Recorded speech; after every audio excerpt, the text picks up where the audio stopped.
Okay. I worked closely with the European Union for several years. I was many times in Brussels. I visited European Commission, European Parliament, Council of European Union. I met a lot of high-level European Union politicians. I met Romano Prodi, former president of European Commission, Manfred Weber, former president of European Union. So for me, it's not just only theory. For me, it's a practice. What is European integration, how European Union works, what problems they have.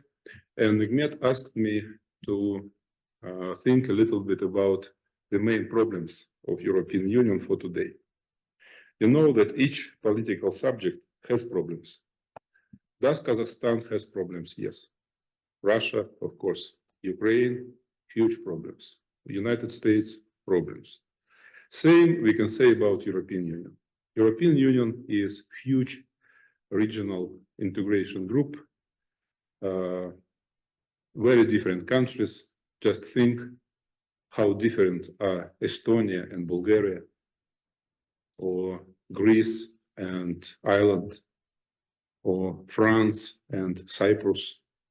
Absolutely different nations, different cultures, sometimes different religions. But altogether, these countries are united in union from a Maastricht Treaty from 1999.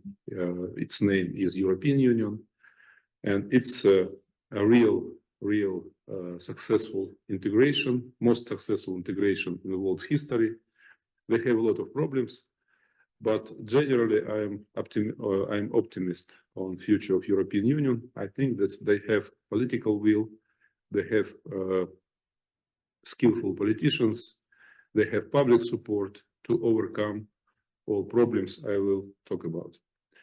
Okay, first, short general information about European Union. The European Union these days, it's the biggest regional integration group in the world.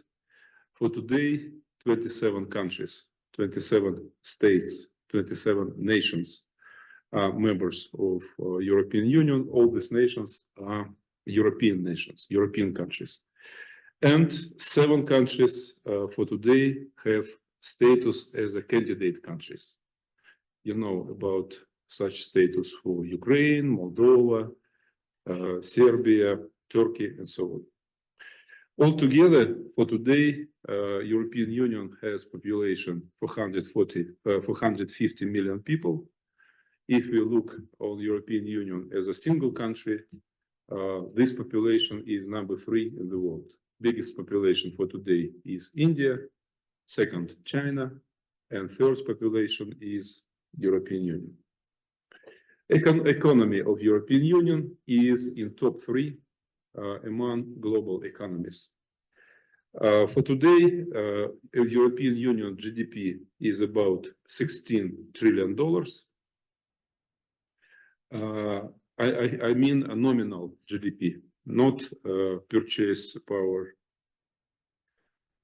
Yes, but nominal GDP is $16 trillion. Number 1 until now, United States of America. For today, it's $26 trillion. Number 2, China, $17 trillion, and number 3, European Union. At the same time, European Union is number 1 exporter in the world and number 1 single market in the world. So in some spheres, European Union is number 1. Specific feature of European Union as a regional grouping is that member states delegated a huge part of state sovereignty to supranational powers, supranational institutions. The main supranational institutions are European Commission. President of Commission for today is German politician Ursula von der Leyen. Council of European Union, and European Parliament. And they have Court of Justice, European Court in Luxembourg. These four supranational institutions, Commission, Council of European Union, Parliament, they adopt so-called European laws, European legislation, or in French, acquis communautaire, common legislation. And this legislation has direct action and priority above on national legislation. And two bodies, Commission and Court of the European Union, they control implementation of this legislation and control that everybody follow this European legislation. European Union history started in 1950, 5 years after Second World War ended. And for today, most integrated spheres in European Union are common monetary and common monetary policy, Eurozone, common currency Euro, and common macroeconomic policy. Second sphere of most integrated sphere in the European Union is single market. Single market was created by Jacques Delors, great president of European Commission in the 80s. And single market means that they have full freedom of movement of labor force, capitals, money, and goods. So-called famous four freedoms. It's a single market. Next, common agrarian policy, including fishing and managing sea bioresources, antitrust policy, common antitrust policy of European Union, common trade policy with third countries. For instance, Kazakhstan is a subject of European Union trade policy. Custom Union was launched in 1968, and a common system of common border system. You know this system on Schengen visa, common control over common borders. So these spheres are most integrated, and in these spheres there are European Union legislation. European Commission has executive power, and all these spheres are fully integrated under control of supranational bodies. Plus, important direction of EU policy is so-called policy of development or cohesion policy, including supporting non-so-much developed countries and regions in Bulgaria, Romania, everywhere. And they spent about 40% of European Union budget to support poor regions in all countries to develop. Common agriculture policy, they spent 40% of European budget, and cohesion policy, they spent another 40%. So if you look on budget, expenditures of European Union, 40% agriculture, 40% development and support of regions. So altogether, 80%. These two policies are most important for European Union, agriculture and regions. Plus, European Union tries to promote common foreign policy, common security policy, and after start war in Ukraine, more and more actively European Union discuss necessity of common defense policy. Now they don't have common defense policy, but seeing development in Ukraine, seeing that Trump maybe will win as a president in November in the United States, they more and more discuss necessity of common defense policy for European Union.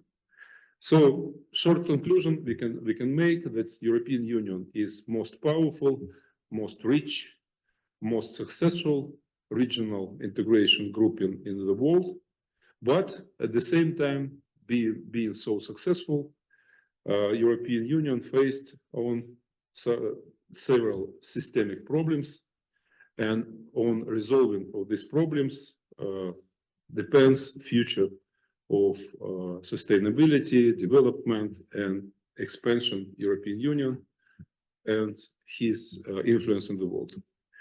I could say that for today, there are 5 main systemic problems of European Union today, for these days. First problem is problem of legitimacy and leadership in the European Union. Second problem is problem of external security. Third problem is problem of economic budget and financial stability in European Union. Fourth problem is problem of unity, political unity of European Union and efficiency of European Union institutions. And 5th problem is problem of mass immigration, migrant problem in European Union. And let me shortly give you some figures and give you some comments on each of these 5 main problems of European Union. First problem is problem of legitimacy and leadership in the European Union. Each state based on support of people, including Kazakhstan, Russia, Tajikistan. If people support state, this state is legitimate and authorities are legitimate, and this state is solid. If not, it's a problem. Despite all these problems, support of the European Union in member states still high. Today, I found very fresh figures from Sociological Center Pew Research. You know Pew Research, it's very famous, globally famous center. And according to Pew Research, in 2023, last year, 69% of the citizens of the European Union support European integration. About 70%. It's okay. That means that public support is still very high, despite all social, economic, migration, conflicts, despite all problems. Average support of European Union is quite high. You know countries where support is highest. Do you have ideas? Number 1. Huh? No. Poland. Poland is number 1. About 90% of Polish people support European Union. Amazing.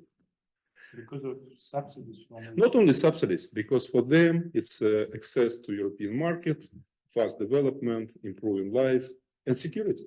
Yes. And security as well. Second place, Sweden. Sweden enjoy European integration a lot. Lowest level is in Hungary. That's natural. Viktor Orban, his conflicts with the European Union, his criticism, and we see that. And by the way, France is very strange. France support of European Union less than 60%, despite that fact that France was initiator of European integration. Jean Monnet, Robert Schuman, France, the main architecture of European integration, but now the level of support is lower than 60%. This year is very interesting because this year they will have next elections to European Parliament. That will be 10th elections to European Parliament. European Parliament elected by whole people, whole population of European Union. And European Union, after Maastricht Treaty and after Lisbon Treaty, became very important and influential institution of the European Union. And because of that, and European Parliament for today has a lot of power in the European Union. And because of that, elections are very important. Last time elections were in 2019. And good news is that 5 years ago, participation was more than 50%. So more than 50% of Europeans came to elections and voted. Before that, In 2014, participation was only 42%. Last time it was 50%. That means that Europe becoming more and more important for Europeans. We'll see what will happen this year, but there are a lot of speculations that maybe populists will win, maybe far-right parties will win, like AfD in Germany. I don't think so. For today, 70% of European Parliament belongs to 4 main political groups: Christian Democrats, so-called People's Party, center-right, Social Democrats, Liberals, and Greens. 70% of seats belongs to these 4 political parties. All these political parties are in favor of Europe. All these 4 parties are strongly pro-European, in favor of European Union and European integration. And I predict that maybe in some countries this year, in June, in elections, maybe in some countries, some parties will be successful. I mean, Eurosceptic populist parties. But altogether, I'm sure that this year, European Union will have strong support in elections and European Parliament. The problem of leadership in European Union is that in European Union, there are 2 leaders. First leader is famous France-Germany tandem.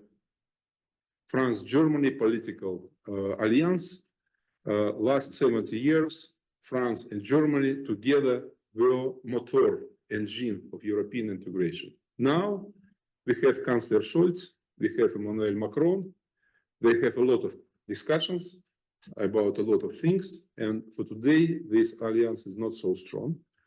And second leader in the European Union is European Commission and European Parliament. Here we see a good leadership. I think that Ursula von der Leyen is a very good leader. She is very active. He has vision. He has political position. She has political will. Same we can say about European Parliament. European Parliament is very much active. And I think that altogether, leadership in the European Union is okay. Yes, they have some problems between France and Germany, but altogether, leadership is okay. And because of that, Ursula von der Leyen, I think, will be re-elected as a president of Commission in fall of this year, because she is very successful. And for Kazakhstan, it's a good case. Woman is president of main political institution in European Union, Ursula von der Leyen. And this woman is very successful, and she is a real leader. I think it's a good argument. Why don't in Kazakhstan you have more women in power? Good example, Ursula von der Leyen. Second problem, I can say that Ursula von der Leyen was very efficient in pandemic times. She coordinated efficiently all measures with vaccines, medicine, and so on. And now she coordinates very efficiently support to Ukraine, economic strategy of European Union, and so on. Second problem of European Union is problem of security, external security. As I told you previously, in European Union, there is no army. They don't have European army.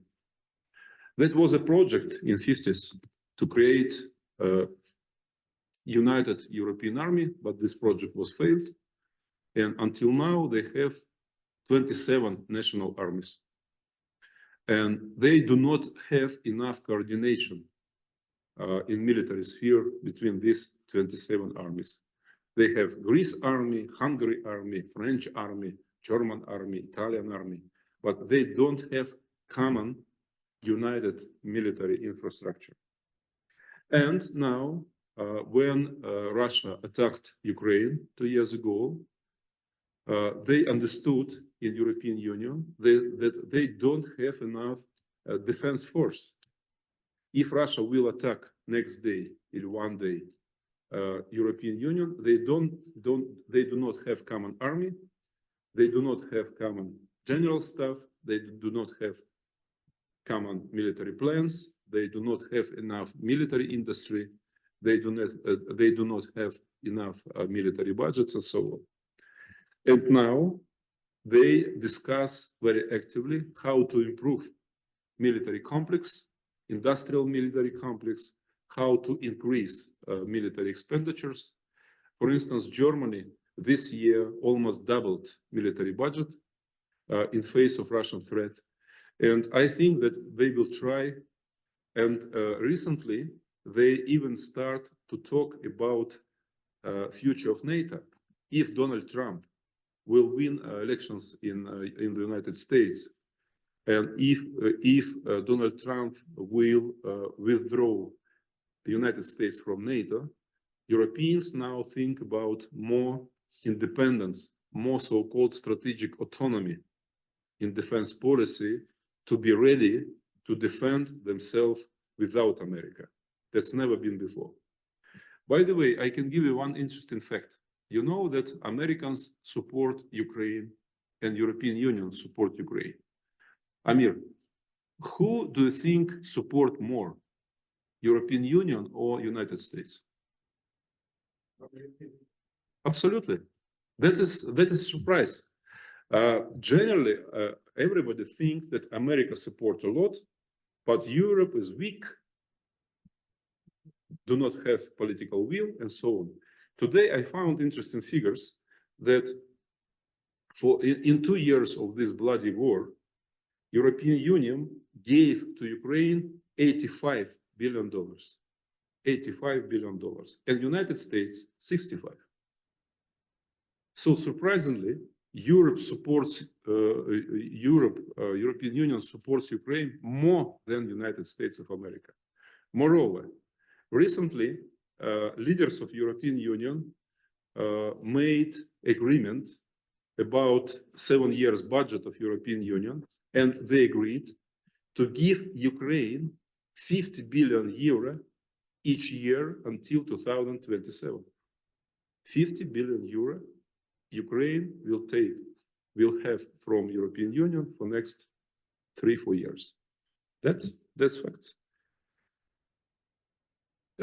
So conclusion about this part, about security. Europe see all threats, especially from Russia. Europe understand that for today, European armies, military budgets, and European military industry is not ready to compete with the Russian army. They understand the threat coming from Donald Trump, if he will win in November in the United States. And they are ready now to rethink their strategy and to increase military expenditures, increase army, increase cooperation, increase common actions, and so on. And I think that European Union will improve very fast its military potential and military readiness and military preparations. Third problem is problem of economic, budget, and financial stability of European Union. I think you have image that Europe it's okay economically, no problems. But that's not so.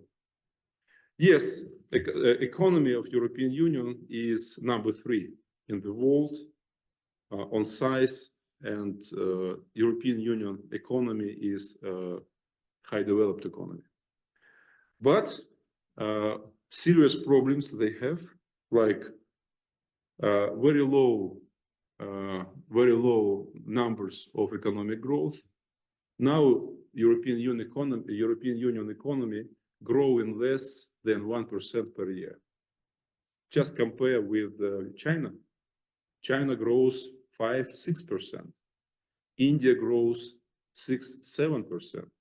Kazakhstan grows about 5% each year, growth of GDP. European Union less than 1%. So that means that part of European economy and global economy is decreasing. Second problem is unemployment. Average number is about 6-7%, but there are some countries where numbers could be 20%, 15%, 10%. For instance, Spain, for instance, Latvia, for instance, Lithuania, for instance, Bulgaria, Romania.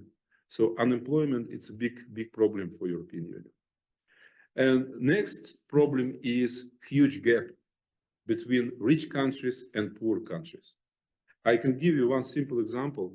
For instance, GDP per capita in France today is $46,000. Bulgaria, 16. So difference is $30,000 per capita. Medium average GDP per capita in European Union for today is 35,000 euro. Do you know what is GDP per capita in Kazakhstan for today? Who knows? Amir? No, for 14. So Kazakhstan is almost like Bulgaria, but average is 35. So you see that European Union, it's a group of 27 countries, but Western part, Belgium, France, Germany, Netherlands, Denmark, Sweden are very rich. Eastern part, former communist countries, still comparably poor. And this gap is very dangerous because as a result of this gap is low competitiveness of Eastern European countries in comparison with Western European countries. Young population like you going out from Bulgaria, from Romania, from Latvia to the West because salaries are higher there. So Eastern Europe are losing population. For last 30 years, Eastern European countries lost about 30% of the population. Can you imagine? So it's a big problem. The gap is narrowing for this in these 30 years, but too slowly. And it will take decades and decades and huge investment from European Union to make level of development and level of life more or less comparable between Western and Eastern part. Next problem is Eurozone. As you know, in 27 European Union countries, 20 now using euro as a currency, and they are part of Eurozone. 20 countries in 27. Problem is that level of development inside Eurozone is extremely different. For instance, Greece is part of Eurozone and Netherlands. Difference between them 4 or 5 times. As a result, euro as a common currency has some problems with stability because some countries more competitive, some countries less competitive, but they have common currency. And next problem is debt, state debt of European Union countries. According to Maastricht Treaty, each European Union country must have state debt no more than 60% of GDP. 60% of GDP. I don't know in Kazakhstan. It should be around the same. You can check. 60. So for Eurozone, that's a normative to have no more than 60% of GDP state debt. But in reality, for today, average state debt in Eurozone is 90%. Much higher than they agreed it 30 years ago in Maastricht. The biggest foreign debt has Greece, about 180% of GDP. Then Italy, Spain, France, Portugal, Belgium, and Cyprus. All these countries are members of Eurozone. 20. Kazakhstan has 20% GDP foreign state debt. So 7 countries in 20 in Eurozone, they have state debt more than 100% of GDP. That push a course of euro and make euro weaker. And as a result, make weaker European economy. So all these problems, unemployment, gap in development, state debt, structural problems in Eurozone, all these problems are the reason why European economy is not growing fast. But they have some idea, they have some strategy how to improve European Union economy. And starting from 2019, under leadership of European Commission President Ursula von der Leyen, they adopted a new strategy, so-called European Union of New Generation. That is strategy for next 10 years. And they plan to strengthen international role of euro currency. They want to develop financial institutions of European Union. They want to push fast transition to green economy, to green technologies. And so they have some strategy how to improve competitiveness of European economy. Next, fourth problem is problem of unity, political unity, and problem of efficiency of European Union institutions. If you come to European Union, you will see all these discussions about everything. Just imagine 27 countries discuss about everything, about Russia, about Ukraine, about United States, about military budget, about migrants, and so on. They discuss about how much sovereignty to delegate to Brussels. They discuss about the European Union budget. They discuss about regulation of immigration. They discuss about foreign policy. They discuss about sanctions against Russia, and so on. Every time, each time, the compromise, finding of compromise is a very difficult job. Sometimes they discuss years to find some compromise. Sometimes they discuss months to find some compromise. Some problems they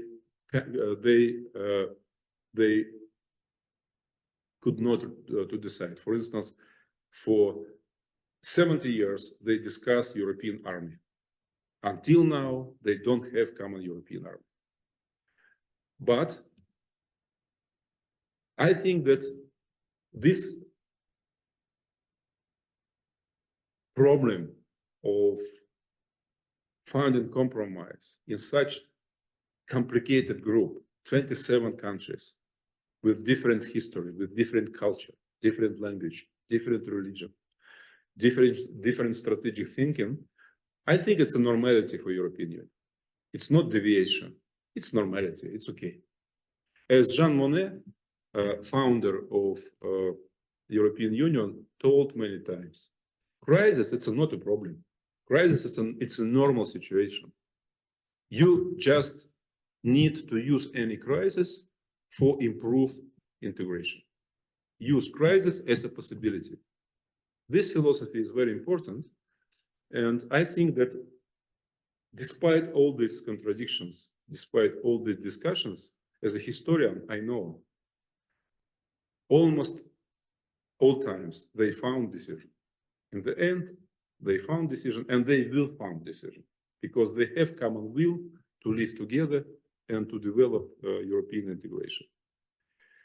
Next problem is efficiency problem. And problem is that in European Union, they have two different approaches. One approach is supranational and another one is intergovernmental. Supranational approach is when European Commission initiates some new decisions, some new compromises, and all countries follow European Commission. Intergovernmental is another way to find decision in Council of European Union. There countries discuss and countries debates and find compromises. Originally, prevailed first approach of supranational leadership. Now it's more intergovernmental approach, but that's not a problem.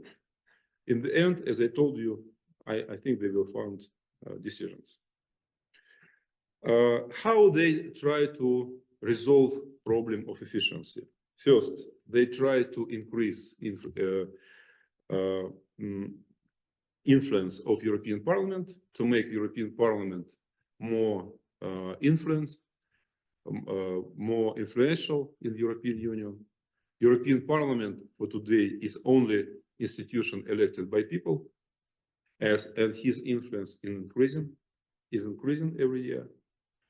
Second, they try to resolve this problem of efficiency by leadership of European Commission. And European Commission for today is in good shape. Under leadership of Ursula von der Leyen, Commission is very active. Commission initiates a lot of initiatives. Commission has vision on each issue. So strong European Parliament and strong European Commission, it's a decision how to make efficiency of European institutions better. I can give you one example. For instance, they have three main political figures: Ursula von der Leyen, President of Commission; Charles Michel, former Prime Minister of Belgium, Head of European Council; and Josep Borrell, Head of Foreign Policy Service. All these three political figures are very public, very strong, very open, very loud, very active, and they excellently represent European Union in foreign policy, in global arena, and all main initiatives to support Ukraine came from these three figures. That means that in Lisbon Treaty, they created these three positions: High Representative on Foreign Policy and Security Policy, President of European Council, and traditionally President of European Commission. All these three institutions, all these three politicians are very active, and they demonstrate leadership. So when I hear that European Union institutions are inefficient, I disagree. I think that they are efficient and they work well. And last problem is migration. Migration, I think you heard a lot about migration problem. Migrants in Paris, migrants in Brussels, migrants in Berlin, everywhere. Violence, demonstration, terrorism, and so on. Before Ukraine, migration was problem number one for European Union public opinion. Now, problem number one is Ukraine and European security. And migration now is problem number two, but it's still very important. And a lot of leaders in the European Union were elected on this topic. For instance, Viktor Orban, Prime Minister of Hungary, he promised to close country for migrants. And because of that, he is very popular. Same Prime Minister of Italy, this woman, Melanie. I forgot her name. She represents right, not far right, but right party, which promised to limit migration to Italy. Marine Le Pen, National Front in France, is very popular politician. Same reason, criticism of migration policy and so on. So if you criticize migration, you will be a popular politician in Europe these days. Do you know how many immigrants live in European Union today? Do you have some idea how much in millions and how much in percentage? Much more. Much more. I found very fresh today's figures. For today, 24 24 million people live in Europe not being citizens. So came from outside, from third countries. Amir, 24 million, it's a lot or not? No, no, no, no. It's just 5.5% of European Union population. And in US, it should be around 12%. Yes, it's not a lot. So it's a big issue on small figures. It's only 5% of European Union population, but such big issue. If you see television, you can have impression that whole Europe captured by Arabs, Iranians, people from Afghanistan, 5%. Yes, in some countries, it's a little bit more. For instance, in Germany, it's about 8%. In Sweden, in Sweden and in France, it's about 6%. But it's not a catastrophe. It's not catastrophic figures. Most acute problem with migrants we can see in Spain, Italy, because they have Mediterranean Sea and people from Africa coming on boats, different ways, and they meet first this huge amount of migrants. Then many of them go from Italy and Spain to Germany and to France. So 4 main recipients of migrants in Europe are 5 are Italy, Spain from Africa, Greece from Turkey. From Turkey, huge amount of migrants coming from Afghanistan, Syria, Lebanon, Jordan, and so on. And recipient countries, the main recipient countries are Germany, France, Sweden. European Union agree that problem exists and try to find a decision.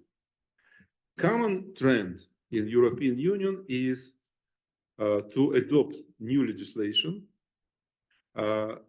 make procedures of asylum and refugees more restrictive, more difficult, to simplify procedure of deportation from European Union back to home countries, and to decrease social payments for migrants. Recently, such kind of legislation was adopted in France, in Germany, and now, as I found today information, in April, May, European Commission will propose common legislation for European Union to make more difficult to take status of refugee, to have social benefits, social payments, to simplify deportation procedure for illegal immigrants. And last idea is to change so-called Dublin system. Дублинская система. According to Dublin system, first country is responsible for migrants. For instance, if 1 million migrants come to Greece, Greece is responsible. If 1 million migrants come to Italy, Italy is responsible, and so on. It's a stupid system. And now they try to implement new legislation about solidarity. So, distribution of migrants in all 27 countries on more justice basement. So principle of solidarity. So let me finish here. I can say that, you know, specialists on European Union usually are pessimists or optimists. European Union is very complicated subject, extremely complicated. Complicated institutions, regulation, 27 countries, a lot of problems. Pessimists always say that one day European Union will be collapsed because of all this economic, social, migrant, defense, military efficiency, leadership problems. I disagree. I am optimistic on future of European Union. I see all these problems, and I try to present you common picture what problems they have. But I know history. Always in history, European Union had a lot of problems. Always. No 1 year without problems. But where is European Union now? 27 countries united peacefully in one European Union, without conflicts, without wars, without violence, rule of law, democracy everywhere, freedom, women's rights, minority rights, free elections. And as I told you, 7 countries now candidates. So 7 more nations want to be part of European Union. And you know what was last week? Armenia, foreign minister of Armenia told that we are Armenians, we have European feelings, and one day we want to be part of European Union. So it's not story of fail, it's story of success. And generally, I can say that maybe not 100%, maybe 70%, but they will resolve all these problems. Problem of efficiency, problem of legitimacy, problem of economic efficiency, problem of migrants. They will decide all these problems. And I think that European Union will be more united, more strong, more powerful, more efficient, more attractive for neighbors. And I see now that European Union becoming more and more influential on global arena. We see that in example of support to Ukraine, as I told you previously. European Union support Ukraine more than United States of America. So generally, I'm optimist. I think that yes, they have a lot of problems, but generally, I think that European Union will exist, will develop, integration will be deeper, confidence will be stronger, and European voice in global policy will louder. And by the way, Nigmet asked me to say even one word about Central Asia. Yeah. I can say that 50% of investment of direct foreign investment to Kazakhstan came from European Union. 50%. European Union is main investor for Kazakhstan economy. It's a good example. As European Union is not so weak, is not so poor. European Union invests a lot to Kazakhstan economy and to economy of Central Asia. And European Union is good partner. European Union will never attack Kazakhstan militarily. European Union will never undermine Kazakhstan's state from inside. European Union has no any bad ideas about Kazakhstan. Only thing European Union wants from Central Asia and from Kazakhstan to trade, cooperation, peace, humanitarian contacts. As they know, KIMEP has contacts with some European universities. That's a good example. Peaceful European Union, soft power, confidence, cooperation. It's a good example of democracy and peaceful development. Thank you very much. Thank you.